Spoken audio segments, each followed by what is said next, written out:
আসসালামু আলাইকুম সবাইকে। তোমরা সবাই কেমন আছো? তো আশা করি ভালো আছো। তো আমার নতুন আরেকটি ভিডিওতে তোমাদের সবাইকে স্বাগতম।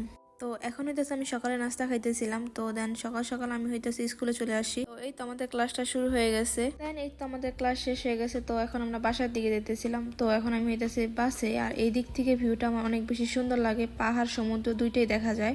আমার হইতেছে পাহাড় দেন সমুদ্র দুইটাই পছন্দ। পাহাড় থেকে সমুদ্র একটু বেশি পছন্দ আমার। দেন এইদিকে এই বাসটা থেকে নেমে দেন আমরা আরেকটা বাস ওঠার জন্য ওইদিকে যাইতেছিলাম। আর এই দিক দিয়ে যাওয়ার সময় দেখি গাছটা কত সুন্দর ফুল ফুটে রয়েছে, মানে কত সুন্দর লাগতেছে মাশাআল্লাহ। আমার হইতেছে ফুল অনেক বেশি পছন্দ, আর আমার মনে হয় কম বেশ সবারই ফুল অনেক বেশি পছন্দ। আমার কাছে হইতেছে সব টাইপের ফুলই অনেক বেশি পছন্দ, বাট গোলাপ ফুলটা আমার একটু বেশি পছন্দ। তো যাই হোক, দেন আমরা এইদিকে হইতেছে সবাই মিলে বাসের জন্য ওয়েট করতেছিলাম। বাস আসতে একটু লেট হবে, সো এই তো বাস চলেও আসছে। দেন আমরা বাসে উঠে যাইতেছিলাম, আর এদিক থেকে ভিউটা আমি এনজয় করতে করতে যাইতেছিলাম। সো আজকের ওয়েদারটা অনেক বেশি সুন্দর ছিল, এই জন্য সবকিছু অনেক বেশি ভালো লাগতেছিল, মনটা ফ্রেশ ফ্রেশ লাগতেছিল।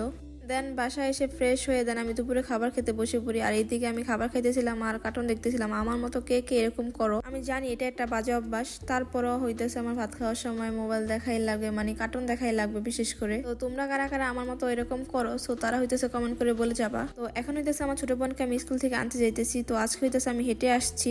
তো এই তো স্কুল ছুটি হয়ে গেছে, তো এখন আমরা বাসার দিকে যাব। তো আসার সময় যেহেতু হেঁটে আসছি, তো যাওয়ার সময় ভাবলাম বাস দিয়ে যাই। দেন এদিকে হইতেছে বাস চলে আসে, তো আমি আর আমার ছোট বোন উঠে যাই বাসে। তো বাসায় আসার পর আমি হইতেছে এই চকলেটটা খাইতেছিলাম। আমার কাছে চকলেট অতটা মজা লাগে না, বাট এই চকলেটটা আমার কাছে ভালোই লাগছে। তো তোমরা এটা ট্রাই করতে পারো, তো আমার মনে হয় তোমাদের ভালো লাগবে। দেন বিকাল দিকে হইতেছে বাসা ভালো লাগতেছিল না, তো তাই একটু পার্কে চলে আসি। আমার সাথে হইতেছে আম্মু, দেন আমার ছোট বোন, দেন হইতেছে আমার বোনের ছেলে মেয়েও আসছিল। আর এইদিকে আদিল হইতেছে ওর স্কুটি দিয়ে খেলা করতেছিল, সাথে হইতেছে সব বাচ্চারা খেলা করতেছিল। আর এই পার্কটার নাম বাঙালিরা দিছে হইতেছে ভাবি পার্ক, কারণ এখানে সব ভাবিরা বসে থাকে, তো তাই হইতেছে এটার নাম ভাবি পার্ক দিছে। তো যাই হোক, আজকে ভিডিওটা এই পর্যন্তই। আল্লাহ হাফেজ।